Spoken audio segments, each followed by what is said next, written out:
जयाच्या जनी जन्म नामार्थ झाला, जयाने सदा वास नामात केला. जयाच्या मुखी सर्वदा नाम कीर्ती, नमस्कार द्या ब्रह्म चैतन्य मूर्ती. श्री समर्थ ब्रह्म चैतन्य गोंदवलेकर महाराज की जय. श्रीराम समर्थ.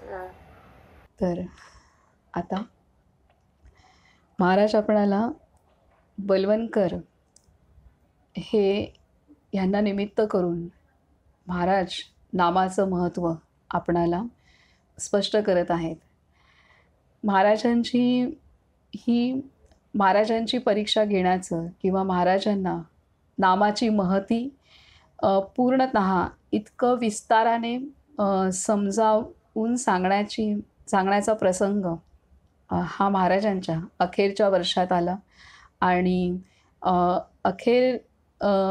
महाराजांच्या अखेरच्या वर्षी महाराजांनी रामनवमी जशी अखेरची देहात असतानाची साजरी केली, अत्यंत भव्य दिव्य प्रकारे संपूर्ण अन्नदान, नामसंकीर्तन, सर्व अध्ययन आणि 10 दिवस रामनवमीचा सप्ताह चालला. त्याच प्रकारे पंढरपूर इथं महाराजांनी गुरुपौर्णिमा साजरी केलेली आहे. आणि तिथं महाराज पंढरपूरमध्ये महाराज खूप कालावधी तिथे राहिले. जूनपासून ते गुरुपौर्णिमा पूर्ण झाल्यानंतर पण नंतर महाराज तिथून गोंदवल्यास आलेले आहेत. जवळजवळ 2 महिन्याचं वास्तव्य महाराजांचं पंढरपूर इथं झालेलं आहे. आणि तिथंच हे बेलवणकर महाराजांना भेटलेले आहेत. आणि बेलवणकरांना निमित्त करून महाराजांनी सभा भरवली. आणि बेलवणकर पण इतके तयारीचे होते की त्यांनी इतके बारकाव्याने महाराजांना प्रश्न विचारलेले आहेत. आणि त्यामुळेच ते प्रश्न सर्व साधकांना मार्गदर्शक आहेत. आणि अगदी साधक साधा जरी असेल किंवा अगदी खेड्यापाड्यात राहणारा साधा काहीही न शिकलेला असेल तरीसुद्धा महाराजांनी नामाची महती इतकी चांगल्या रीतीने सहज समजेल अशा भाषेत प्रकट केलेली आहे की हा जो संवाद हा पंडित जे प्रकांड पंडित आहेत, जे वेदाभ्यास ज्यांनी केलेला आहे, ज्यांना सर्व वेदशास्त्र पुराण यांचा अभ्यास केलेला आहे, अशा पंडितांनी विचारलेले हे प्रश्न आहेत. आणि महाराजांनी जी उत्तरं दिलेली आहेत ती उत्तरं अगदी सर्वसामान्य प्रत्येक जीवाला समजू शकेल आणि लक्षात येऊ शकेल इतक्या सहजतेने महाराजांनी उत्तरं दिलेली आहेत की ती ह्याचा अनुभव मी माझ्या गावामध्ये घेतलेला आहे. नागेवाडी हे तसं पाहायला गेलं तर खेडेगाव आहे, परंतु जेव्हा हा प्रसंग नामाच्या संदर्भातला नाम श्रेष्ठ की रूप श्रेष्ठ हा जो संवाद किंवा हा जो वाद आहे, हा प्रसंग जेव्हा मी माझ्या गावात वाचत होती त्यावेळेला सुद्धा साधारणतः तो 1 दिवसात आपण पूर्ण केला होता तिथे. परंतु तो प्रसंग गावात वाचत असताना गावातले जे मंडळी जे 15-20 जण जमले होते ते सुद्धा अत्यंत शांतपणे तो प्रसंग पूर्णतः समजू शकले आणि समजले. त्यावरून लक्षात येतंय की एवढा गहन विषयसुद्धा महाराजांनी इतक्या सहजतेने व्यक्त केलेला आहे. तर आता आपण काल जिथपर्यंत आलो होतो त्याचा थोडासा आढावा आपण घेऊया की महाराजांनी आपणाला सांगितलेलं आहे की प्रत्येक या सृष्टीमध्ये विविध आकार आहेत आणि त्या विविध आकारांचं जर आपण विभाग केला तर 2 मुख्य विभाग येतात. ते म्हणजे सजीव आणि निर्जीव, की ज्याच्यामधली सजीव आणि निर्जीव हे 2 भाग येतात. आणि सजीव पदार्थसुद्धा, सजीव आकारसुद्धा आणि निर्जीव आकारसुद्धा हे एकाच भगवंताच्या शक्तीतनं निर्माण झालेले आहेत. हे दोन्ही आकार निर्माण होण्यासाठी एकच पदार्थ आहे, ते म्हणजे भगवंताची शक्ती. भगवंत हा तो पदार्थ आहे की त्यातनं हे दोन्ही आकार निर्माण झालेले आहेत. त्यामुळे सजीव वस्तू असो किंवा निर्जीव गोष्ट असो, तर त्याला प्रत्येकाला वेगवेगळी नावं आहेत, दिलेली आहेत. एकाच पदार्थातनं निर्माण झाले असतील तरीसुद्धा सजीव आणि निर्जीव ह्या दोन्ही पदार्थांना वेगवेगळी नावं आहेत आणि ते सगळी नावं एका सृष्टी ह्या नावामध्ये सामावलेली असतात. जसं आता एखादं सोनं ह्या नावामध्ये सोन्यापासून बनलेले विविध दागिने येतात, तर त्या प्रत्येक दागिन्याला वेगवेगळं नाव आहे. त्याच प्रकारे ही सृष्टी ज्या भगवंतातनं निर्माण झाली आहे आणि त्या भगवंताच्या पदार्थातनं त्या ऊर्जेतनं जे वेगवेगळे पदार्थ आकार निर्माण झालेत, मग त्याला एकाला नाव नदी आहे, त्यात नर्मदा नदी येते, एका याला डोंगर आहेच, तिथे सह्याद्री येईल. तर हे जसं सृष्टीतले हे ज्याला आपण निर्जीव वाटतात आपल्याला हे घटक, तर हे असे सृष्टीतल्या विविध दऱ्या, डोंगर, नद्या, ह्यांची माती, ह्या सगळ्यांची नावं वेगवेगळी येतात. आणि त्याच प्रकारे जे जीव असलेले 84 लाख जीवयोनी आहेत. आपण ज्ञानेश्वरीमध्ये वाचलं की अभ्यास केला की 84 लाखपेक्षाही अनेक जीवयोनी आहेत, परंतु मुख्यत्वाने 84 लाख जीवयोनी हे शास्त्राने एक हे केलं, पण त्याहीपेक्षा माऊली म्हणते अजूनही जीव आहेत. तर ह्या प्रत्येक 84 लाखातल्या प्रत्येक जीवाला नाव आहे. तर असे एवढी नावांची विविधता आहे की जे निर्जीव गोष्टीमध्ये सुद्धा आणि सजीव गोष्टीमध्ये सुद्धा, तरीसुद्धा या दोन्ही एवढी नावांची पण विविधता आहे, आकारांची विविधता आहे. असं जरी असेल तरी दिसणारे आकार एकाच पदार्थातनं निर्माण झाले आहेत, ते म्हणजे तो पदार्थ आहे भगवंताची शक्ती. आणि हे सगळे जे आकार आहेत ते एकाच नावामध्ये येतात, ते म्हणजे सृष्टी, भगवंताने निर्माण केलेली सृष्टी. आणि हे दोन्ही सजीव असो किंवा निर्जीव असो, परंतु त्यांचं अस्तित्व आहे, म्हणजे ते आहेत. ते जेव्हा लय पावतात, निर्जीव गोष्ट सुद्धा जेव्हा नष्ट होते, तेव्हा ती शक्तिरूप होऊन जाते. आणि सजीव गोष्ट सुद्धा जेव्हा नष्ट होते, तेव्हा ती सुद्धा शक्तिरूप होते. ती त्या भगवंतामध्ये लय होते की जी सूक्ष्म शक्ती आहे, जी दिसत नाही. आणि त्यामुळे तिथे ती अस्तित्वात असते. त्याच्यामुळे सजीव असो वस्तू किंवा निर्जीव असो वस्तू, दोघींचं अस्तित्व असतंच, कायम असतं. ते सृष्टी निर्माण होण्याच्या पूर्वीसुद्धा ह्या सृष्टीचं अस्तित्व सूक्ष्म रूपाने भगवंताच्या शक्तीत आहे. आणि ते आहे ह्यालाच नाम असं म्हटलं आहे. त्यालाच सत, कायम ज्या गोष्टीचं अस्तित्व कायम आहे त्याला सत असं म्हटलं जातं. आणि ते सत असं नाम आहे त्याला. आणि म्हणून हे सर्व काही सत ह्याच्यामध्ये आहे. आणि ह्या नामातनंच, ह्या अस्तित्वातनंच सृष्टी भगवंत निर्माण करतो. आणि ती सृष्टी तिचं जोपर्यंत ह्या सृष्टीचा कारकीर्द आहे, तोपर्यंत सृष्टीत वेगवेगळे खेळ सर्व चालतात. तेव्हा सुद्धा अस्तित्व असतंच हे. आणि जेव्हा भगवंताची इच्छा असते, त्यावेळेला सृष्टीचा प्रळय काल येतो आणि तेव्हा ही संपूर्ण सृष्टी सूक्ष्मामध्ये जाते, ती शक्तिरूप होऊन जाते आणि ती आपल्याला दिसत नाही. तेव्हा ती विनाश पावते, परंतु ती सूक्ष्म शक्तीमध्ये असते, तेव्हा पण तिचं अस्तित्व असतं. तर हे आहे सत. म्हणजे आपल्याला आकार जे दिसतात ते नष्ट होतील, परंतु ते ज्यातनं निर्माण झालेले आहेत, ती सूक्ष्म शक्ती ही कायम असते. आणि तेच म्हणजे नाम आहे. आणि त्यालाच ओंकार असं म्हटलेलं आहे. आणि तेच म्हणजे भगवंत आहे. म्हणून नाम हे आदी अनादी आहे. आणि नाम हे भगवंत आहे. आणि नाम हे म्हणून नाम आपणाला भगवंताची अनुभूती करून देऊ शकतं, कारण ते स्वतः प्रत्यक्षात भगवंत ईश्वरीय शक्ती आहे. तर ह्या पद्धतीने महाराजांनी समजवलेला आहे. त्याचा सार थोडक्यात सांगण्याचा प्रयत्न केलेला आहे. हा थोडासा जड वाटेल समजायला, परंतु प्रत्येकाने आपल्या ह्याने विचार केला, तर मननचिंतन केलं तर सद्गुरू शक्ती हे समजण्यासाठी आपल्याला मदत करेल. त्यानंतर आता प्रश्न महत्त्वाचा होता की जिथे बलवंतकर आले की आता हे महाराजांनी सांगितलं की ह्या नामातनं रूप निर्माण होतं, ह्या नामातनं संपूर्ण विश्व निर्माण झालेलं आहे. आणि नाम हे सूक्ष्म आहे. नाम हे व्यापून आहे, सर्वांना व्यापणारं आहे. नाम हे अमर्याद आहे आणि जी गोष्ट सर्वांना व्यापून असते ती त्या गोष्टीमध्ये शक्ती जास्त असते, तिच्यात स्वतंत्रता जास्त असते आणि ती बंधनमुक्त असते. असं हे नाम आहे. तर इथे बलवंतकरांनी खूप छान प्रश्न विचारला आहे. मग असं जर हे नाम आहे, असं जर भगवंताची शक्ती आहे, तर त्याने ही रूपं कशाला तयार केली?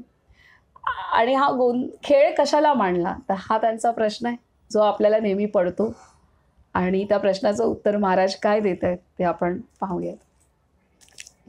जे असं हे नाम शुद्ध आहे आणि मग बलवंतकरांचा प्रश्न होता, की नाम हे इतके पूर्ण आणि शुद्ध आहे, तर त्यापासून रूप अत्यंत रूप उत्पन्न झालीच का? सर्व रूपे अपूर्ण, मर्यादित आणि अशुद्ध असतात. आता रूप हे विनाश पावणारं आहे. रूपामध्ये वाढ होते, रूपामध्ये झीज होते, रूप हे नष्ट होतं, पुन्हा निर्माण होतं आणि रूपामध्ये सतत बदल होत असतो आणि अनिश्चित असं रूप आहे. आज आपण जे वागतो, उद्या तसंच वागू असं काही भरोसा नाही, अगदी स्वतःचा नाही आहे. इतरांचा तर मग दूरचीच गोष्ट आहे. तर असं हे रूप हे विकारी आहे. तर मग ह्या शुद्ध नामातनं हे असं विकारी रूप का तयार केलं? का हे झालंय? का निर्माण केलंय? तर हा प्रश्न आहे. तर त्याचं उत्तर महाराज काय सांगतायत आपण पाहूयात. तर महाराज म्हणतायत सॉरी, याचे उत्तर संवादाच्या आरंभी बुवा तुम्हीच नाही का दिले? हे जगत भगवंताची लीला आहे. हीच गोष्ट खरी. आपल्याला दिलेल्या बुद्धीने विचार करता करता शेवटी इतकेच ठरविता येते की या संसारामध्ये नाम आणि रूप, अव्यक्त आणि व्यक्त, सूक्ष्म आणि जड हे जोडीने काम करतात. त्यात देखील जड किंवा रूप हे सूक्ष्मातून किंवा नामातून आकाराला येते, नामाच्या सत्तेनेच जगते आणि शेवटी नामातच अंतर्धान पावते. नाम हे नुसते सत नाही, ते सत म्हणजे नेहमी असणारे, म्हणजे कधी न नसणारे, म्हणजे त्यामध्ये कधीही फरक न होणारे असे आहे. त्यामुळे ते शांत आहे, ते समाधान रूप आहे. समाधान रूप असल्यामुळे त्याला अमुक हवे असे नाही, म्हणून ते पूर्ण आहे. म्हणून तेथे दुःखाचा लवलेश नाही. यासाठी ते आनंद रूप आहे. आनंद हा केव्हाही जड असू शकत नाही, म्हणून नाम चिन्मय आहे. काय सांगतात पुन्हा वाचूया, की आता इथे प्रश्न काय आहे? नाम हे जर इतके पूर्ण आणि शुद्ध आहे, तर त्यापासून ही रूपे उत्पन्न झालीच का? सर्व रूपे अपूर्ण, मर्यादित आणि अशुद्ध असतात. महाराज सांगतात की याचे उत्तर संवादाच्या आरंभी बुवा तुम्हीच नाही का दिले? हे जगत भगवंताची लीला आहे, हीच गोष्ट खरी. आपल्याला दिलेल्या बुद्धीने विचार करता करता शेवटी इतकेच ठरविता येते की या संसारामध्ये नाम आणि रूप, अव्यक्त आणि व्यक्त, सूक्ष्म आणि जड हे जोडीने काम करतात. त्यात देखील जड किंवा रूप हे सूक्ष्मांतून किंवा नामांतून आकाराला येते, नामाच्या सत्तेनेच जगते आणि शेवटी नामांतच अंतर्धान पावते. नाम हे नुसते सत नाही, ते सत म्हणजे नेहमी असणारे, म्हणजे कधी न नसणारे, म्हणजे त्यामध्ये कधीही फरक न होणारे असे आहे. त्यामुळेच ते शांत आहे, ते समाधान रूप आहे. समाधान रूप असल्यामुळे त्याला अमुक हवे असे नाही, म्हणून ते पूर्ण आहे. म्हणून तेथे दुःखाचा लवलेश नाही. यासाठी ते आनंद रूप आहे. आनंद हा केव्हाही जड असू शकत नाही, म्हणून नाम चिन्मय आहे. बलवंतकर म्हणतात, वा रे वा, म्हणजे नाम हे सच्चिदानंद रूप आहे असेच ना? महाराज म्हणतात, होय. शुद्ध परमात्म स्वरूपाच्या अगदी जवळ कोणी असेल तर ते फक्त नामच होय.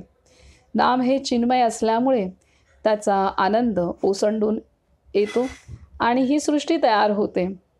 अनेक रूपे घडविणे, ती मोडणे आणि नवीन तयार करणे, पण आपण मूळ स्वरूपाने राहणे, ही केवढी विलक्षण लीला आहे. तर अशा रीतीने इथे महाराजांनी खूप सूक्ष्म रीतीने समजवलेलं आहे की ही सर्व काही भगवंताची लीला आहे, त्याचा खेळ आहे. त्याच्या इच्छेनेच निर्माण होते सृष्टी, त्याच्या इच्छेनेच किती कालावधी धारण करायची तितका कालावधी ती धारण केली जाते, ती असते आणि त्याच्या इच्छेनेच या सृष्टीचा प्रलय होतो आणि पुन्हा निर्मिती पुन्हा आहे, असं हे चक्र हे कायम चालू असतं. आणि हा सर्व काही भगवंताची लीला आहे, त्याच्या शक्तीचा तो खेळ आहे. आणि इथे आपण बाबा मुक्तानंद आणि भगवान नित्यानंद यांचं जे चरित्र यांच्या शिकवणींचा अभ्यास केला तेव्हासुद्धा बाबांनी आपणाला समजावलेलं आहे की आनंदासाठी आणि प्रेमासाठी भगवंताने ही सृष्टी निर्माण केलेली आहे आणि हा खेळ केलेला आहे. आनंद प्राप्त व्हावा आणि प्रेमातनं निर्माण झालेला आहे आणि आनंदाची अनुभूती करण्यासाठी ही सृष्टी निर्माण झालेली आहे. ही सृष्टी निर्माण झाली आहे ती प्रेमातून आणि आनंद अनुभवण्यासाठी आहे. तर त्यामुळे त्याची ती लीला आहे. आणि जे दिसत नाही अशा शक्तीतनं ही सृष्टी निर्माण झालेली आहे. आणि जे दिसत नाही म्हणजे त्या सत म्हणजे त्या नामातनं हे निर्माण झालेलं आहे. आणि निर्माण झाल्यानंतर तीच शक्ती ज्यातनं निर्माण झालेलं आहे तीच शक्ती त्याचं पोषण पण करते सृष्टीचं आणि तीच शक्ती नंतर त्याचा विनाशही करते. तर ही जी गोष्ट आहे की सृष्टी निर्माण करण्यासाठी, सृष्टीचं पालन करण्यासाठी आणि सृष्टीचा विनाश त्याच शक्तीतनं त्याच नावातनं होत असतो. तर हे आहे. आणि आज विज्ञानाने सुद्धा शोधून काढलेलं आहे की हे जे आपल्या ऋषीमुनींनी अनुभवलं वेदकाळामध्ये की हे संपूर्ण विश्व हे ओंकारातनं निर्माण झालं आहे, अ उ म या ध्वनीतनं निर्माण झालेलं आहे. आणि हे जे आपल्या ऋषीमुनींनी शोधलं आहे त्यांच्या तपस्येतनं, त्यांच्या साधनेतनं. आणि हा नाद जो आहे ओंकाराचा, हा नाद अखंड चालू आहे आणि हा नादच आहे की तो निर्मिती करत असतो आणि तो पोषण करत असतो, पालन करत असतो. तर हे अखंड कार्य सृष्टीचं आणि विनाशही या नादातनं याच्यातनं होत असतं. कारण हे नाद निर्मितीला, पोषणाला, पालनाला आणि विनाशाला हे नाद कारणीभूत आहे. आणि हे विज्ञानाने आता शोधून काढलेलं आहे. अखंड ध्वनी ह्या अंतराळामध्ये ओंकाराचा चालू असतो आणि त्यालाच अनहत नाद असं म्हटलं आहे.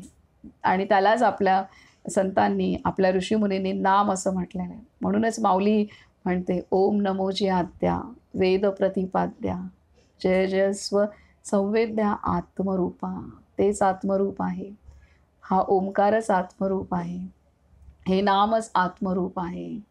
आणि हे एवढं माऊलीची पहिली ओवीच पहिली ओवीतच ज्ञानेश्वरीचा कळस आहे. पहिली ओवीच अध्यात्माचा सार सांगते, काय गाठायचं सांगते आणि कसं गाठलं पाहिजे तेही सांगते. तर हे आहे. तर त्याच्यामुळे नाम हे आत्मरूप आहे, हे आहे. कारण तेच इथे कायम टिकतं आणि ते भगवंतातनं निर्माण झालेलं आहे. तर हे इथे आहे. आता आपण पुढे वाचूयात. तर त्यामुळे इथे महाराज सांगत आहेत की म्हणूनच नाम हे सच्चिदानंदमय आहे, सच्चिदानंद रूप आहे. कारण ते भगवंतासारखं आहे आणि पूर्ण आहे, आपल्या आतमध्येच पूर्ण आहे, समाधान रूप आहे. आणि जे आपल्या आतमध्येच पूर्ण आहे, जे शुद्ध आहे, पवित्र आहे, जे कधी बदलत नाही, जे कायम असतं. तर त्यामुळे जे कायम असतं त्यामुळे त्याला कुठली अपेक्षा नसते. काय हवं आहे, काय नको आहे, कसलीच अपेक्षा नाही. हवं पण नाही, नको पण नाही, कसलीच अपेक्षा नाही, कसलीच इच्छा नाही आहे, असं हे नाम आहे. की कारण ते कायम आहे, ते पूर्ण आहे. ते पूर्ण आहे म्हणून त्याला समाधान आहे, ते समाधान आहे म्हणून त्याला आनंद आहे.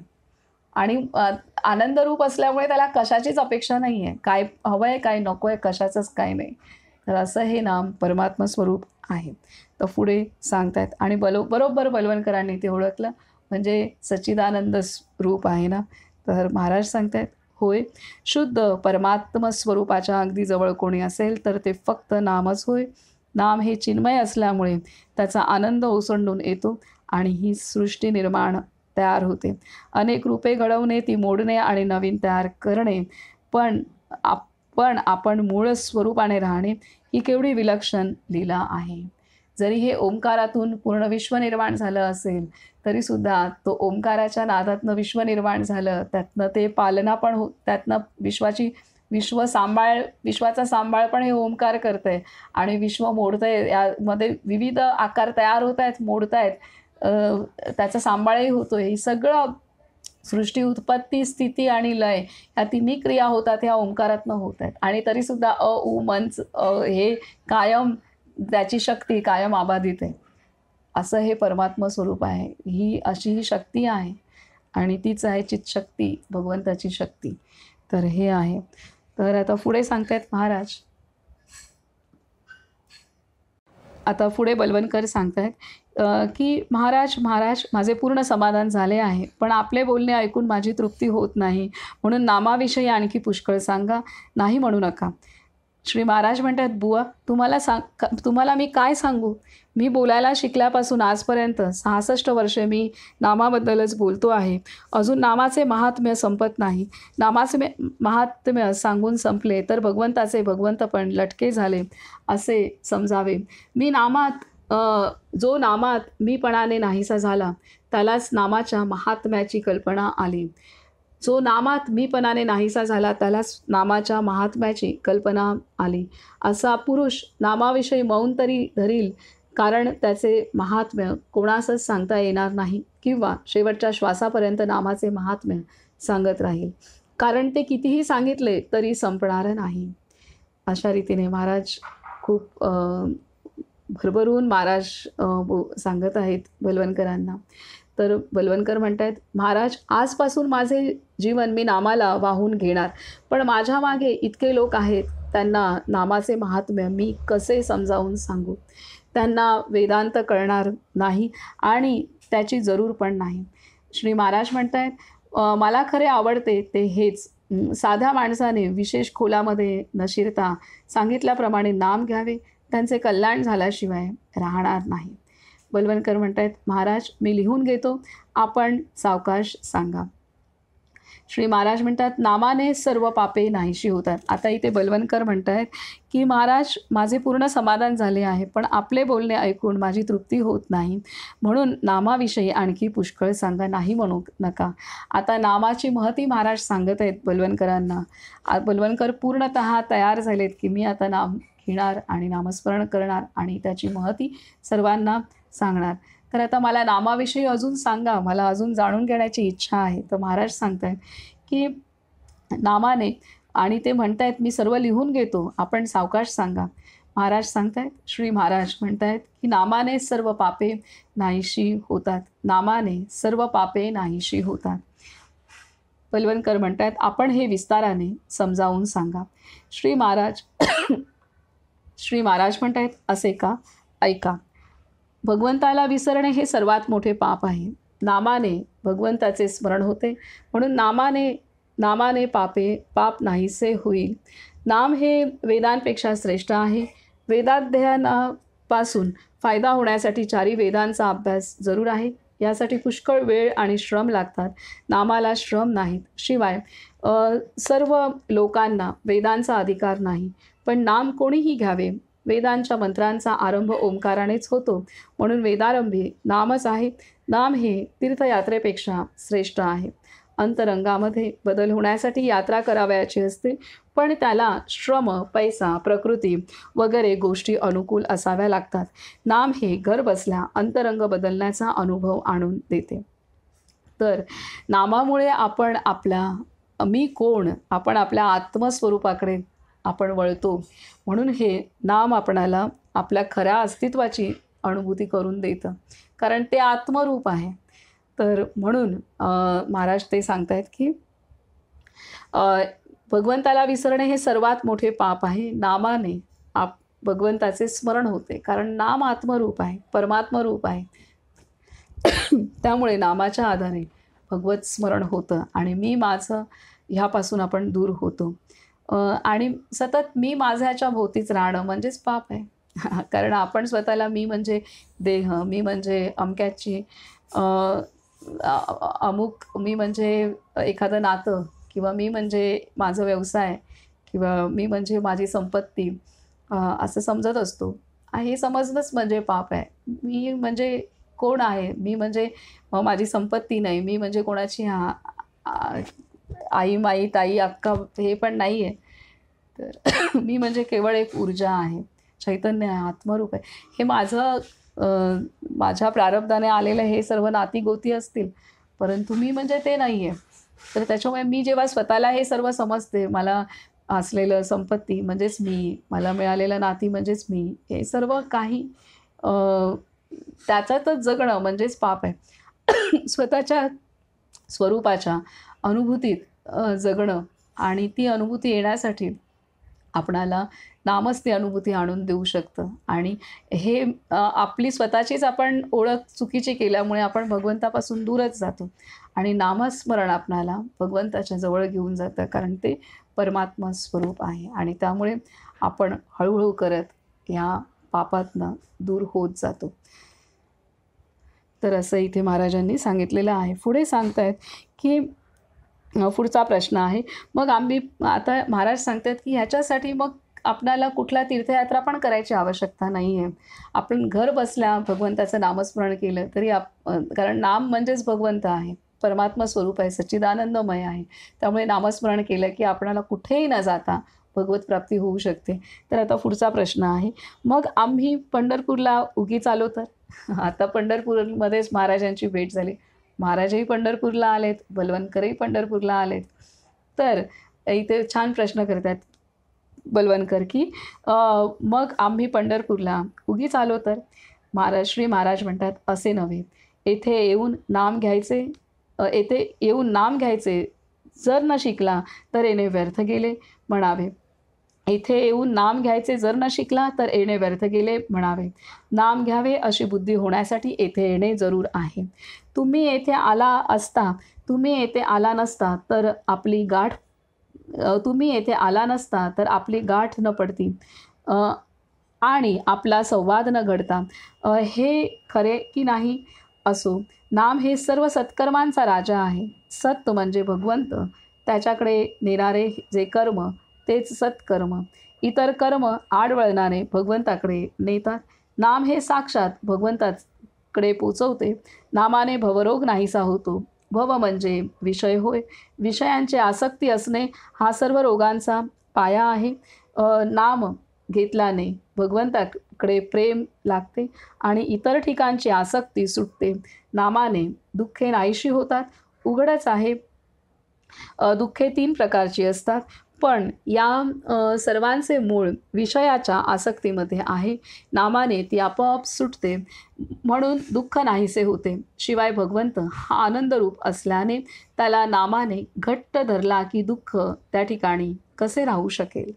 तर अशा रीतीने तीर्थस्थानी जे आपण जातो किंवा आश्रम, तीर्थ, मंदिरं ह्या स्थानी जातो, या स्थानी गेल्याने आपण काय करावं ह्याचं स्मरण होतं आणि ते झालं पाहिजे. आपण काय आचरण केलं पाहिजे ह्याचं स्मरण होतं आणि आपण आपल्या खऱ्या स्वरूपाकडे जाण्यासाठी ही तीर्थ, आश्रम, मंदिरं, निसर्ग हा आपल्याला मदत करत असतो आणि ह्यासाठी जाणंही आवश्यक आहे. परंतु जर तिथे जाऊन जर आपण संसाराच्याच गप्पा केल्या तर तिथे जाण्यात काही त्या तीर्थाचा आपण काही उपयोग करून घेतला नाही, हे आहे. तर त्याच्यामुळे तीर्थ जी आहेत तिथं आपणाला आपल्या अंतरी जाण्याची एक वातावरण असतं, एक ऊर्जा असते आणि त्या ऊर्जेच्या आधारे आपण आपली साधना, आपण नामस्मरण करण्यास प्रवृत्त होतो. म्हणून तीर्थाचं महत्त्व नक्कीच आहे. आश्रमांचं, तीर्थांचं, मंदिरांचं, शुद्ध निसर्गाचं अत्यंत महत्त्व आहे, हे इथे महाराज सांगतायत.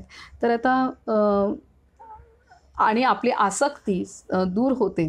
नामस्मरणाने आपली आसक्ती दूर होते आणि आसक्ती असल्यामुळेच आपण दुःख अनुभवत असतो. 3ही प्रकारचे दुःख आहेत ते आसक्तीमुळेच आपण अनुभवत असतो, हे इथे आणि आसक्ती दूर होते नामस्मरणामुळे, त्यामुळे दुःखही दूर होतात.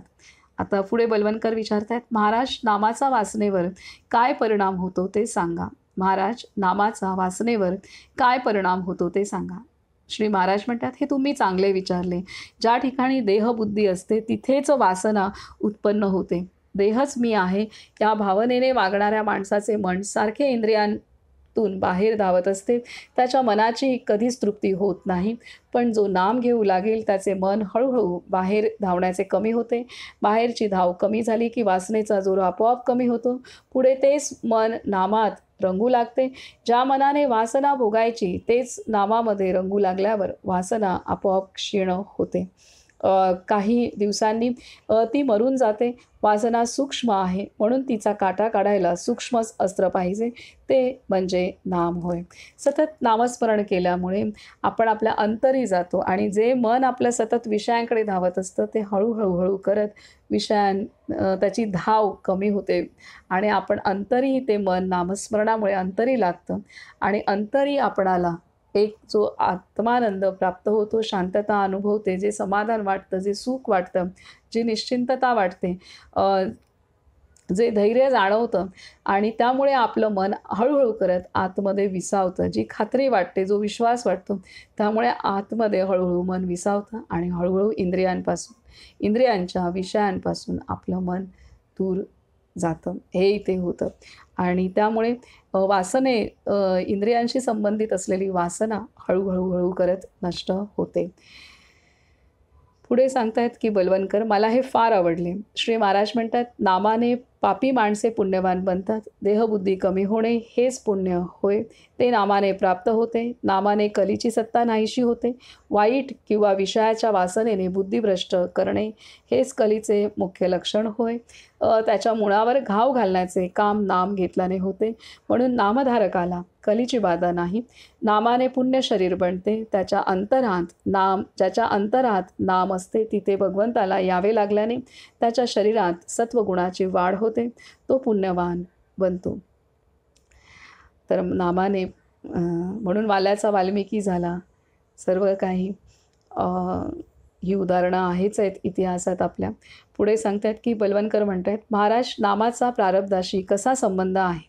श्री महाराज म्हणतात, हा प्रश्न महत्त्वाचा आहे. कारण बहुतेक लोक प्रारब्ध टळावे म्हणून नाम घेतात. देहाचे सुखदुःख हे माझेच सुखदुःख आहे, किंबहुना देह सुखी तर मी सुखी आणि देह दुःखी तर मी दुःखी, अशी सामान्य मनुष्याची अवस्था असते. बरे, प्रारब्धाचे भोग हे आजपर्यंत कोणालाही चुकले नाहीत. मग कसे करावे? येथे असे लक्षात ठेवावे की प्रारब्धाची गती फक्त देहापुरतीच असते. म्हणून ज्याची देहबुद्धी कमी झाली तो देहाच्या सुखदुःखाने सुखी वा दुःखी होत नाही. नामाने देहबुद्धी कमी होते. म्हणून प्रारब्धाचे भोग भोगीत असताना देखील नामात राहणारा मनुष्य आनंदात असतो. नामाच्या आनंदापुढे त्याला प्रारब्धाची किंमत राहत नाही. नामाचे सामर्थ्य फार विलक्षण आहे. पूर्वी घडलेले अपराधसुद्धा नाम नाहीसे करते. वाया गेलेल्या माणसांना नाम तारते. नाम हा सर्व प्रार्थनांचा, सेवेचा, पूजेचा राजा आहे. नामाने आनंदमय अशा भगवंताचे सानिध्य लाभण्याने त्याची कृपा व्हायला वेळ लागत नाही. किंबहुना ज्याच्यावर भगवंताची कृपा होते त्याच्याच मुखात नाम येते. सर्व काळी, सर्व ठिकाणी, सर्व अवस्थांत कोणालाही करता येण्यासारखे नाम हेच एक साधन आहे. नामाला उपाधी अत्यंत कमी असल्याने निरुपाधिक भगवंताशी नाते जोडायला नामासारखे साधन नाही. किती प्रकारांनी सांगू तुम्हाला बुवा. अखंड नामात राहणे यालाच मोक्ष म्हणतात. अखंड नामात जगणे यालाच पराभक्ती म्हणतात. अखंड नामात गुंतणे यालाच संत म्हणतात. शेवटी एवढेच सांगतो की नामात प्रेम येणे हीच संतांची खरी खूण आहे. माझे एवढे ऐका, नामाला विसरू नका. प्रारब्धाच्या भोगांना न कंटाळता भगवंताने ज्या स्थितीत आपल्याला ठेवले असेल त्यात समाधान मानावे. पण केव्हाही नामाला विसरू नये. असे जो करील त्याचा भगवंत ऋणी होऊन राहील.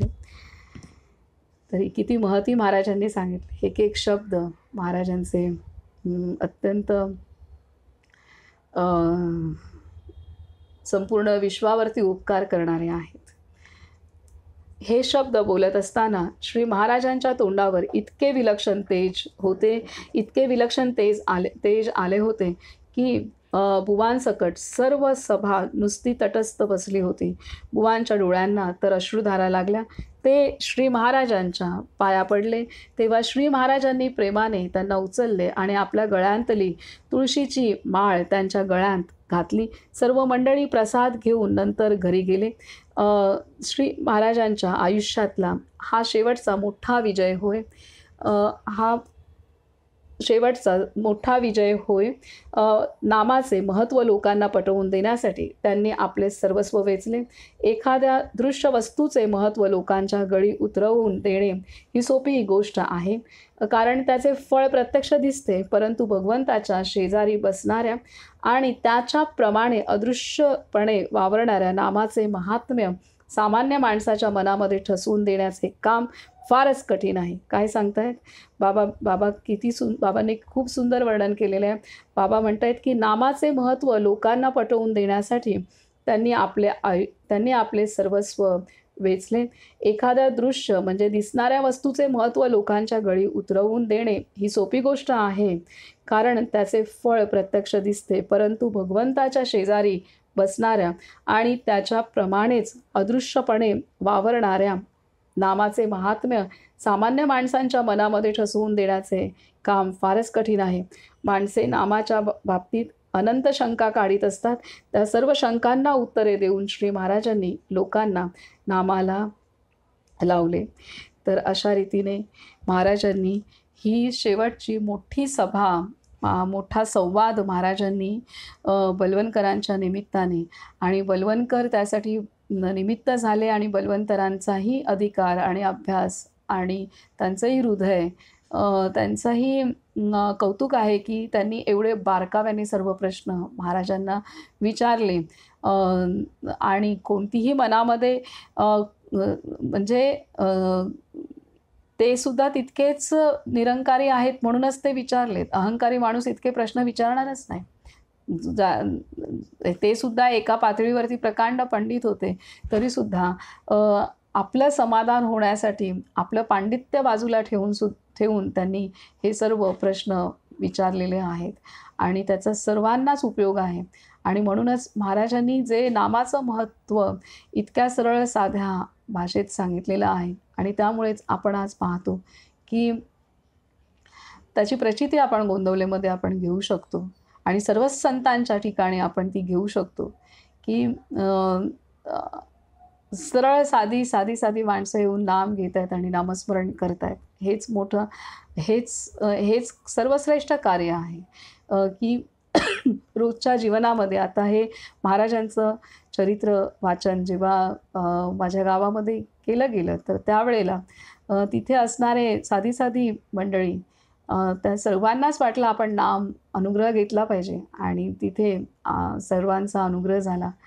तर हीच केवळ चरित्र ग्रंथ वाचन करत असतानाच इतके प्रभावित होऊन, म्हणजे महाराज हे बाबा बेलसरे यांना श्रेय जात आहे की बाबांनी हे सर्व काही टिप्पणी महाराजांच्या कार्याची इतकी बारकाव्याने यांनी इतके कष्ट उपसून त्यांनी केलेली आहे.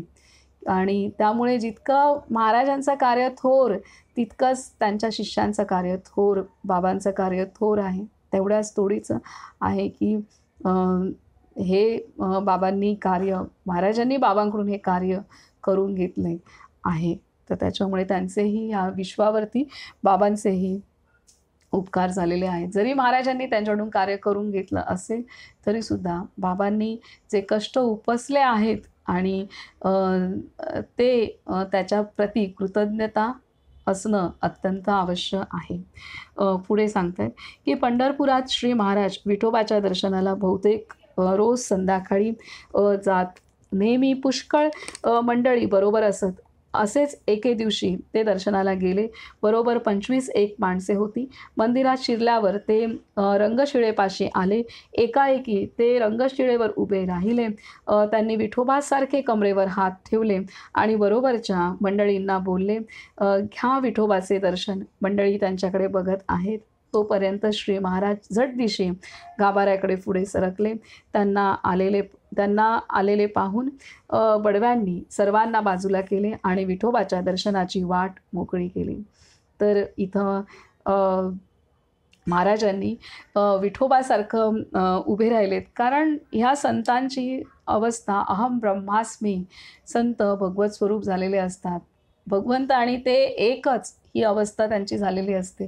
त्यामुळे ते अधिकारवाणीने सांगू शकतात की मी तेच आहे, मी भगवंत आहे, हे कारण त्यांनी ती अवस्था अनुभवलेली असते. तर ते ते अनुभवलेली असते नव्हे, ते त्याच अवस्थेत असतात. ते भगवत स्वरूपच असतात, ते त्याच अवस्थेत वावरत असतात ह्या देहात असूनही. त्यामुळे महाराजांनी त्या पद्धतीने महाराज तिथे उभे राहिले. हे कुठलीही त्यामागे केवळ उभं राहण्याची कृती नव्हती. तर प्रत्यक्षात त्यांच्या अंतरी असलेलं जे आत्मतत्व परमात्म स्वरूप झालेलं आहे आणि परमात्म स्वरूपच ते जगत होते. तेच झाले होते आणि त्यामुळे त्यांच्याकडून ती सहज कृती करून झाली, की जी विठ्ठलाने जे दोन्ही हात कमरेवर ठेवले तशी महाराजांकडून ती कृती सहजपणे घडलेली आहे. कुठलेही आवर्जून हात ठेवायचे असे नाही. त्यांनी त्यांचं जे स्वतःचं स्वरूप जे आहे, की तेच झालेत. त्यांनी ती अवस्था गाठली आणि ते त्याच पद्धतीने आहे. हे संत कधीतरीच अशी व्यक्त होतात किंवा त्यांच्याकडून भगवंत कधीतरीच, नाहीतर ते आपल्यासारखेच आपल्या बरोबरीने राहतात. त्यामुळे संतांचं संतपण सुद्धा ते जिवंत असताना कळत नाही. त्यांच्या गेल्यानंतर त्यांचं कळतं की ते काय होते. तर इथे विठोबा माऊलींनीच त्यांच्याकडून ती कृती पण करून घेतली आणि तशा स्वरूपात महाराजांनी दर्शन दिलंय सर्वांना तिथे आणि हे इथे आहे.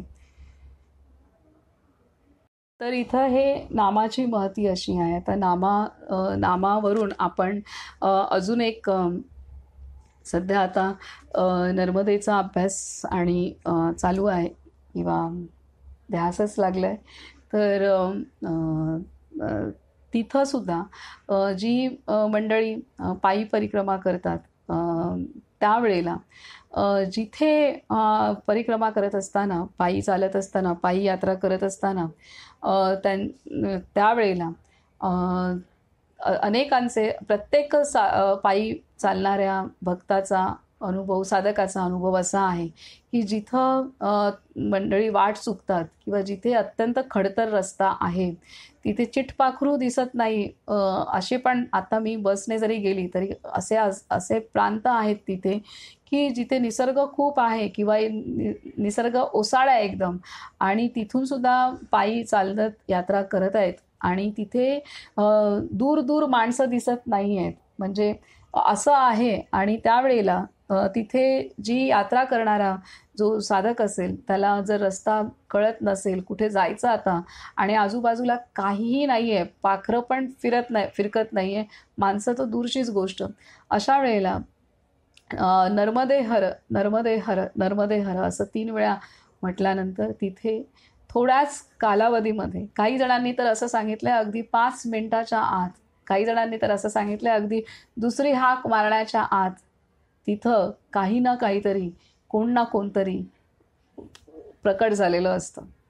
तर हे प्रत्येक साधकाचा हा अनुभव आहे. विशेषतः जो एकट्याने परिक्रमा करतो त्याचा हा अनुभव आहे. प्रत्येक साधकाचा हा अनुभव आहे. तर हे आहे नामाचं महात्म्य.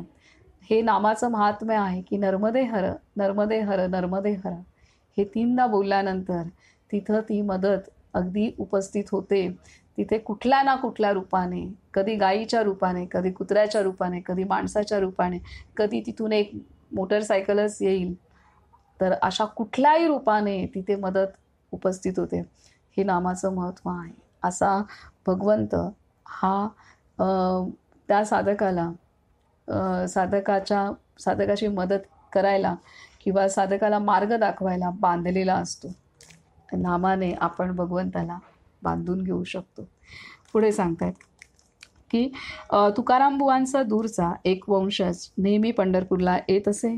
त्याचे वय 30-35 इतकेच होते, परंतु त्याला खोकल्याचा जुनाट विकार असल्याने तो अशक्त होता आणि पुष्कळ वेळा आजारीच असे. आप्पासाहेब भडगावकर याचे औषध त्याने सुरू केल्यापासून तो श्री महाराजांच्याकडे येऊ लागला. दोघांचेही परस्परांवर फार प्रेम जडले. तो श्री महाराजांना म्हणे, महाराज, मी गीता आणि ज्ञानेश्वरी अगदी रोज नियमाने वाचतो. आपण सांगितल्याप्रमाणे नामस्मरण करतो, पण गीता मला समजत नाही, ती आपण मला समजावून सांगा. यावर श्री महाराज म्हणायचे, अरे मला मराठी धड वाचता येत नाही, तर गीता कशी समजेल? महाराज काय सांगतायत, अरे मला मराठी धड वाचता येत नाही तर गीता कशी समजेल? पण मी भगवंताचे नाम घट्ट धरून ठेवले आहे, त्याने माझे काम झाले. काही वेळेला आज राहू दे, पुढे केव्हा तरी सांगेन, असे ते म्हणायचे. एकदा ते त्याला म्हणाले, गीतेचा आणि ज्ञानेश्वरीचा 9वाच अध्याय साधकाने वाचावा, त्यात भक्तीचे रहस्य आहे. त्या दिवसापासून त्याने नुसता 9वा अध्याय आपल्या वाचनात ठेवला. एकादशीला रात्री तो मंदिरात आला आणि श्री महाराजांना म्हणाला, महाराज आज एकादशी आहे, आपण रात्रभर बसू, आपण मला 9वा अध्याय सगळा समजावून द्या. श्री महाराज बोलले, माझी काहीच हरकत नाही, किती का वेळ लागेना, आज 9वा अध्याय संपवून टाकूच. वाच, पहिल्यापासून वाच. त्या मुलाला फार आनंद झाला आणि आज कामधेनू प्रसन्न झाली असे त्यास वाटले. त्याने ओव्या वाचण्यास आरंभ केला. श्री महाराज डोळे झाकून ऐकत होते. साई खडियाने काही प्रार्थावे सूत्रधाराते, ही ओवी आली. एकच मिनिट. श्री महाराज डोळे झाकून ऐकत होते. इतक्यात, आता आमुते गोड करुणी घ्यावे, ऐसे तांदुळी कासया विनवावे, साई खडियाने काही प्रार्थावे सूत्रधाराते, ही ओवी आली. तेव्हा ते म्हणाले, अरे पुरे झाले. या ओवीमध्ये 9व्या अध्यायाचेच नव्हे तर सर्व गीतेचे सार आहे. आपण बाहुली असून आपल्याला नाचविणारा परमात्मा आहे, हे ध्यानात ठेवावे. यात सर्व परमार्थ आणि सर्व वेदांत आला. भगवंताच्या सत्तेने आपले जीवन चालले आहे.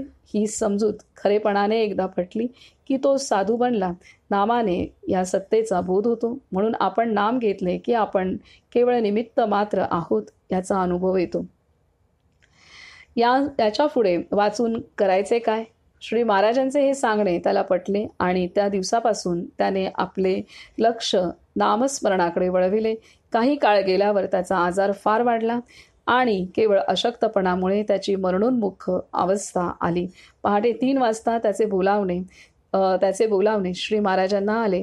त्यांनी गीतेची एक पोथी बरोबर घेतली व ब्रह्मानंदांना बरोबर घेऊन ते त्याच्याकडे गेले. श्री महाराजांना पाहून त्याला फार आनंद झाला. त्याने पायावर डोके ठेवून नमस्कार केला व सांगितले, महाराज, मला गीता आज समजली. अनन्याश्चिंतयन्तो माम, एवढा एकच श्लोक मी शिकलो. मी नामात असल्यामुळे आनंदात आहे. आपला हात माझ्या डोक्यावर ठेवा. श्री महाराजांनी गीता त्याच्या उशाखाली ठेवली व आपला हात त्याच्या डोक्यावर ठेवला. त्याने शांतपणे प्राण सोडला. श्री महाराज बोलले, हा जीव मोठा पुण्यवान होता, यात शंका नाही. नामावर निष्ठा कशी ठेवावी हे त्याला खरोखर कळले. त्याचे वय किती लहान, त्याची प्रकृती अशी, पण त्याची वासना कशामध्ये अडकली नाही, हे खरे नामाचे फळ आहे. गीतेच्या शब्दांचा अर्थ कळावा ही शास्त्र वासना देखील नामाने दूर केली. नामाचे महात्म्य किती सांगावे. नंतर श्री महाराज व श्री ब्रह्मानंद दोघेही परत आले. तर अशा रीतीने इथे नामाचं महत्त्व आणि हे बाबांनी आपणाला ह्या साधकाच्या, जो 35 वर्ष वयाचा साधक आहे, त्याच्या आधारे आपणाला खूप समजावला आहे. आणि हा साधक गीतेवरती त्याची नितांत श्रद्धा होती, गीता ज्ञानेश्वरी यावरती. आणि महाराजांनी त्याला 9वा अध्याय वाचण्यास सांगितला. आणि 9व्या अध्यायातील आपण केवळ एक बाहुली आहोत आणि आपणाला जी कठपुतली आहे ती जशी तो कठपुतलीचा खेळ खेळणारा जसा त्या दोरीने ती बाहुली नाचवतो, तसेच आपण त्या कठपुतलीच्या बाहुलीसारखीच आपण बाहुली आहोत आणि परमात्मा हे सर्व काही करत आहे. आणि ही जर मी केवळ निमित्त मात्र आहे, ही जेव्हा भावना असेल आणि ही भावना हे तत्व समजलं तर बाकी काहीच, हेच तत्व हा अध्यात्माचा कळस आहे. आणि हेच तत्व हा सर्व साधनेतून आचरण, काय वृत्ती आपली आली पाहिजे, साधनेने आपली वृत्ती काय निर्माण झाली पाहिजे, हे ह्या सूत्रामध्ये माऊलींनी सांगितलेलं आहे. तर सर्व करता आहे तो भगवंत आहे आणि मी केवळ निमित्त मात्र आहे, हा भाव आणि हेच आहे साधनेत भक्तून जी फलप्राप्ती होणार ती हीच आहे. आणि हे समजलं की सर्व काही, हे समजलं आणि ह्याचं आचरण झालं की सर्व काही गाठलं, ही गोष्ट आहे. तर हे त्याला पटलं आणि त्यानंतर त्याचा अंतकाळ जवळ आला. त्याचं नामसाधनसुद्धा म्हणजे त्याने पुढे वासनाही नाही ठेवली की मला संपूर्ण गीता समजली पाहिजे. झालं, त्याचं समाधान झालं आणि सर्व गीतेचा सार ह्या ओवीत आहे. महाराजांनी सांगितलं त्याच्यावरती त्याने पूर्णतः ते त्याला पटलं आणि तो त्या वासनेतनं मला गीता समजावी या वासनेतनं पण मुक्त झाला. तर महाराज सांगतात त्याने ती सुद्धा वासना ठेवली नाही. सात्विक वासना होती खरं तर की मला गीता समजावी, परंतु ती त्या वासनेची तृप्तीसुद्धा महाराजांनी जी एक ओवी माऊलींची समजावली तिथंच त्याची ती तृप्ती पण झाली आणि त्यामुळे त्या वासनेतनं पण तो मुक्त झाला. आणि इतका हा सरळ जीव होता, 35 वर्ष वय असून सुद्धा, आणि त्याने ती अवस्था गाठली होती. आणि महाराजांनी त्याला गीता आवडते तर आपल्यासोबत गीता घेऊन गेले, त्याच्या उशाखाली ती ठेवली आणि महाराजांच्या सानिध्यात त्याने आपला शेवटचा प्राण त्याच्या शरीरातून निघून गेलेले आहेत. ही केवढी मोठी उच्च अवस्था आहे. ह्याच अनुषंगाने इथं एक जाणवलेली गोष्ट, जेव्हा गावाकडे वाचन झालं तर त्याच दरम्यान 28 जणांचा अनुग्रह झाला होता गावामध्ये. आणि त्यातलं एक कुटुंब असं होतं की त्यामध्ये नवरा बायको आणि दोन्ही मुलांचा अनुग्रह, असं 4 जणांचा अनुग्रह झाला. त्याच्यातली मुलगी तेव्हा 5वीत असेल, मुलगा ती 5वीत होती मुलगी आणि मुलगा साधारणतः 2रीत वगैरे असेल, आणि आई वडील असं ह्या चौघांचा अनुग्रह झाला. त्यातला जो वडील आहे, आता तो माझा भावकीमध्येच आहे तर तो भाऊच लागणार, तर त्याला मानसिक त्रास खूप वर्षांपासून आहे आणि थोडी दारू पिण्याची पण सवय आहे. तर काही महिन्यांनंतर तो अचानक दिवाळीच्या दिवशी, म्हणजे तो खूपच त्रास देऊ लागला होता. मध्ये त्याने दारू सोडली होती, नंतर पुन्हा दारू सुरू केली आणि त्याच्यानंतर त्याची मानसिक रुग्ण पण असल्यामुळे त्याची मानसिक औषधं पण चालू होती. तर जेव्हा दारू प्यायचा तेव्हा त्याचा ताळतंत्र सगळं सुटायचं, त्याच्या मानसिक आजार वाढायचा. तर तसं घडलं आणि त्या ह्याच्यामध्ये तो फार घर सोडून रात्री निघून जायचा, वेगवेगळ्या गावात जाणं, मग एखाद्या नातेवाईकाच्या गावी रात्रीच कधी निघून जाईल कळणार नाही, किंवा त्याला रोकलं तरी रोकणार नाही, तो आपलं रात्र चालत मग दुसऱ्या दिवशी सकाळी फोन यायचा की आमच्याकडे आलेला आहे, मग तिथून कोणतरी त्यांना बाईकवरून त्याला पाठवायचा. तर असं त्याचं सतत चालू होतं, बायकोचा गळा धरला वगैरे असं सगळं. आणि दिवाळीच्या पहिल्याच दिवशी हा घर सोडून निघून गेला. तर ही घटना घडली आणि तेव्हा म्हणजे नुकताच यांचा अनुग्रह झाला आणि त्याच्यानंतर 1 वर्षामध्ये साधारणतः आपलं ज्ञानेश्वरी वाचन चालू होतं. त्यावेळेला त्यानंतरच्या दिवाळीमध्ये म्हणजे 1 वर्षानंतर हा घर सोडून निघून गेला. तर ही प्रचंड मोठी घटना होती की जी पचवणं दिवाळीच्या पहिल्याच दिवशी, आदल्या दिवशी त्याने पैसे काढून आणले 3,000 रुपये, कपडे बॅगेत भरले. दुसऱ्या दिवशी बायकोने विरोध केला तरी सुद्धा तो निघून गेला, तो काही अजून आला नाही आहे.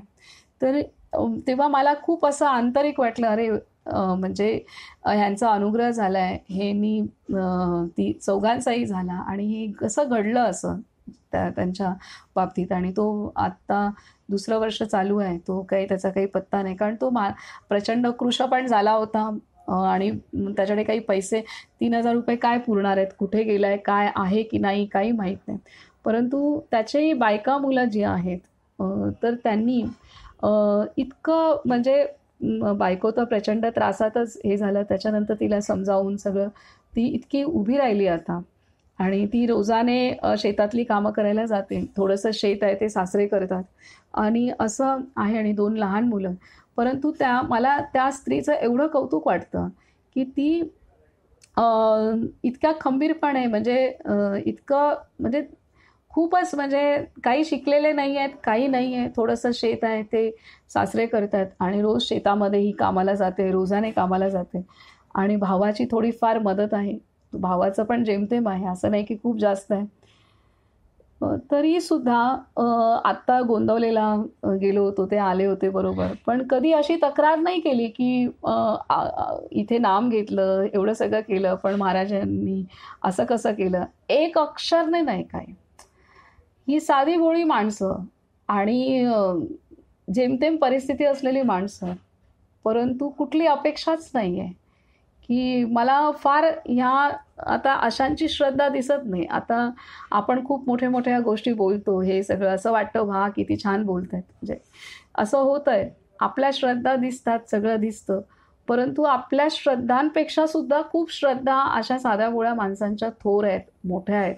आणि ही साधी-भोळी माणसं फार शुद्ध आहेत, निर्मळ आहेत आणि फार कणखर आहेत, फार धैर्यवान आहेत, फार संतुलित आहेत. म्हणजे जितके शब्द कौतुकासाठी वापरावेत ना, तितके थोडे आहेत. मी त्या वहिनींना एवढं मानते, की मला म्हणजे मला स्वतःला हे वाटलं, "अरे रे! कसं?" म्हणजे मी एक महाराजांना नंतर भेटायला पण गेली, तेव्हा असं फार वाटत होतं. मी त्याच्या मोबाईलवरती फोन पण सतत करत होते. पण रिंग वाजत होती, पण काय उचलला. मला असं वाटत होतं, महाराज काहीतरी करतील. महाराज काहीतरी करतील, काहीतरी होईल. परंतु ते काही तसं घडलं नाही. पण महाराज काहीतरी करतील ही अपेक्षा पण त्या स्त्रीला नाहीये किंवा ही अपेक्षा ठेवावी हे सुद्धा नाहीये माहिती. पण तरी तितक्या शांत चित्ताने कधी माझ्याकडे एकही शब्द त्यांनी बोलले नाहीयेत, की कुठली एवढं मोठं म्हणजे खूप मोठी गोष्ट वाटते मला ही. हे म्हणजे मला स्वतःला शिकायला मिळालं त्यातनं भरपूर. आणि दुसरी अजून एक घटना अशीच, की त्याच दरम्यान एक आमच्याच वाड्यातली एक माझी लहान बहीणच लागेल ती. भावकीत सगळी भावंडंच असतात. कुठून-कुठून म्हणजे सगळे चुलत-चुलत आणि असं सगळं असतं. तर तिची पण आई एक 7-8 महिन्यानंतरच वारली. तर मला तेव्हा असं वाटलं, की ही इतकी तिचं नाव मीरा आहे. तर ती तिचा डिव्होर्स खूप आधीच झालाय आणि तिची मुलगी लहान आहे. लहान असतानाच ती माहेरी आली आणि त्याच्यानंतर आता ती मुलगी 14वीला वगैरे आहे. तर महाराजांचा अनुग्रह झाल्यानंतर ही नेहमी दर पौर्णिमेला गोंदवलेला जाणार.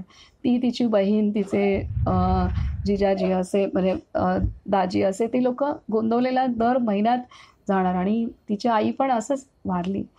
मला असं वाटलं आता हिची आणि हिने महाराजांचं चरित्र एवढ्या एकाग्रतेने ऐकलं. त्यांची दुधाची छोटी डेअरी आहे आणि फार कष्टाळू आहे. ते पण कुटुंब फार गरीब परिस्थितीतनं पुढे आलं. ही मुलगी माहेरी आली अ, अ, घटस्फोट घेतल्यानंतर. हिची स्वतःची मुलगी लहानपणी ते माहेरी येऊन त्यांचा भाऊ पण दारू पिणारा होता आणि वडील पण दारू पिणारे. पण माहेरी येऊन तिने सावरलंय भावाचं कुटुंब पण, स्वतःचं पण सगळं. तर आणि तिची मुलगी आणि तिची आई हा तिला आधार होता आणि तिची आई वारली. तर मला असं वाटलं आता हिला खूप असं मला तिला सामोरी जायची पण हिंमत नाही होईना. पण ती मला नेहमी म्हणते, की "मनीषाताई जेव्हापासनं तुम्ही मला हा मार्ग दाखवला आम्हाला, हे गोंदवले दाखवलं, महाराजांना भेटवलं, आमचं काही आमचं वाईट नाही झालेलं आहे. आमचं खूप चांगलं होतंय." म्हणजे ज्या मुलीची आई गेली, तर त्या मुलीचे पण हे शब्द आहेत. तर ही खूप मोठी गोष्ट आहे. ही साधी माणसं आहेत. या साध्या माणसांमध्ये खूप मोठं समर्पण आहे. खूप मोठी शरणागती आहे. खूप मोठे भाव आहेत. खूप मोठी सरळपणा आहे. निरासक्त आहेत ही माणसं आणि सरळ आहेत. तर मला फार हे वाटलं, की असं वाटलं, की मला असं वाटत होतं, की हिची मुलगी गेली आई गेली तर असं खूप हिला कसं हे असेल. पण तिचे शब्द हे, की आमचं काही वाईट नाही झालं. म्हणजे आई गेली ते त्याचं हे नाही केलं, की मला अ, अजून ह्याचा उपयोग मला आई अजून हवी म्हणजे आई कोणाला नको असेल. कुठलंही नातं आपल्याला हवंच असतं, आपण जिवंत असेपर्यंत.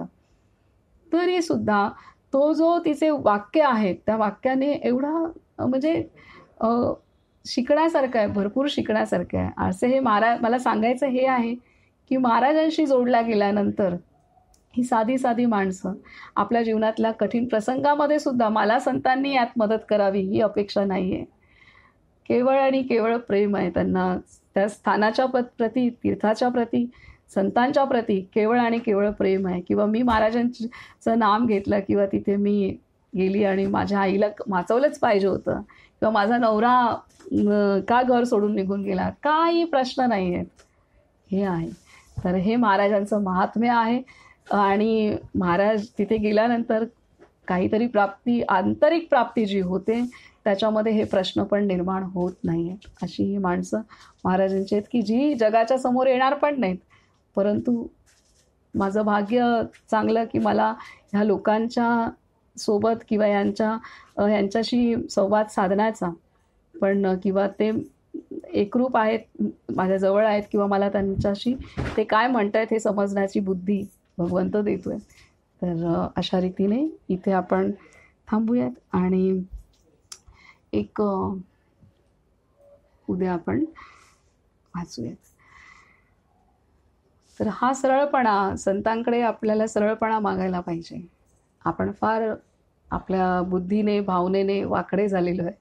तर संतांकडे हा सरळपणा की ह्या माणसांमध्ये, मला गावाकडे काही जीवांमध्ये हा सरळपणा एवढा शिकायला मिळतोय की म्हणजे असं वाटतं ही थोर आहेत, मोठी आहेत, हे मोठे साधक आहेत. साधक म्हणजे हे खरे शिष्य आहेत, पण ते दिसत नाहीत जगाला किंवा ते समोर नाही येत आहेत. आपल्यासारखे माझ्यासारखे बोलणारे माणसं दिसत आहेत, पण ही नाही दिसत आहेत, ही जी खरी आहेत. तर हे आहे. तर इथं आपण थांबूयात आणि आपण प्रार्थना करूयात की आपणाला या संतांना समजण्याची कायम बुद्धी देऊ. आपण नामस्मरण करूयात थोडंसं. श्रीराम जय राम जय जय राम, श्रीराम जय राम जय जय राम, श्रीराम जय राम जय जय राम, श्रीराम जय राम जय जय राम, श्रीराम जय राम जय जय राम, श्रीराम जय राम जय जय राम, श्रीराम जय राम जय जय राम, श्रीराम जय राम जय जय राम, श्रीराम जय राम जय जय राम, श्रीराम जय राम जय जय राम, श्रीराम जय राम जय जय राम, श्रीराम जय राम जय जय राम, श्रीराम जय राम जय जय राम. श्रीराम. राजाधिराज सद्गुरुनाथ श्री ब्रह्म चैतन्य गोंदवलेकर महाराज की जय. सब संतन की जय. बाळ गोपाल की जय. नर्मदे हर.